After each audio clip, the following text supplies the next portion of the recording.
আরে ভাই শান্ত হও। আমি জানি তোমরা কোন রিভিউর জন্য এতক্ষণ বসেছিলে।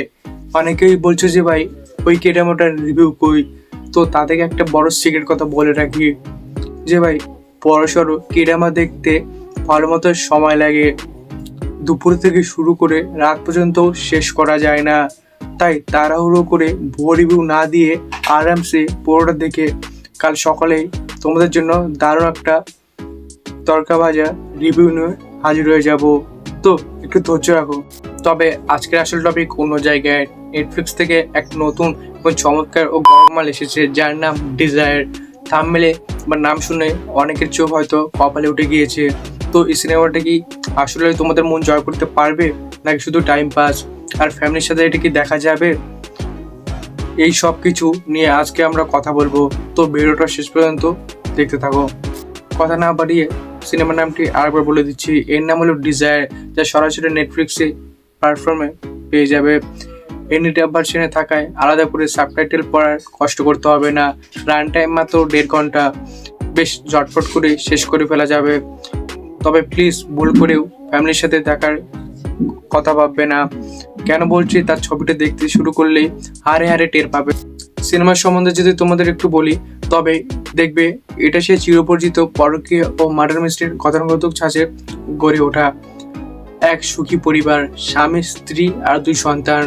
ছেলেটা আবার একটু আধটু ড্রাগস বা নেশাগ্রস্ত ক্যাটাগরির।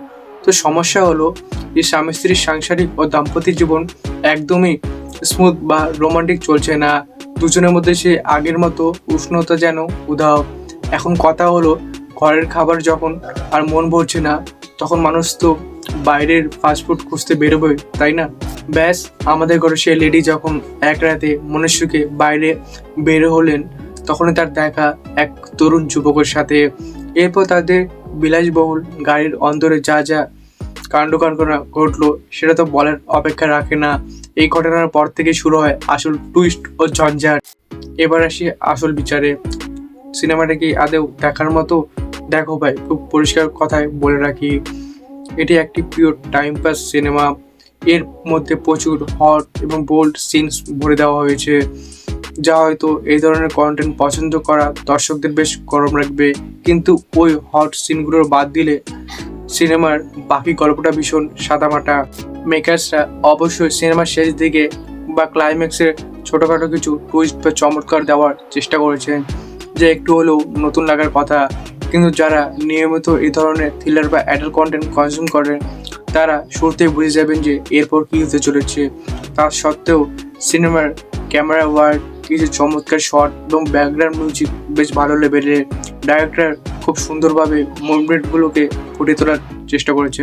তো প্রশ্ন হলো, কার কার এটা দেখা উচিত? যদি রাতের বেলায় একা একা বসে এমন কিছু দেখতে চাও যেখানে মাথা কাটানোর বেশি প্রয়োজন হবে না, শুধু একটু চোখ জুড়ানোর দৃশ্য আর টাইম পাস ড্রামা দেখতে চাও, তাহলে তোমরা এই সিনেমাটাকে একটা চান্স দিতে পারো। সব দিক থেকে বিচার করে আমি এই সিনেমাটাকে দেব ওভারঅল রেটিং 10-এর মধ্যে 6 স্টার। কারণ এটি 100% মাস্টারপিস না হলেও একাকালীন দেখার মতো এক্সাইটমেন্ট জাগিয়ে দেয়।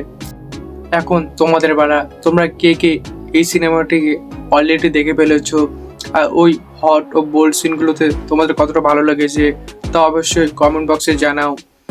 তো খুব শীঘ্রই দেখা হচ্ছে নতুন কোনো ধামাকা নিয়ে। ততদিন পর্যন্ত ভালো থেকো।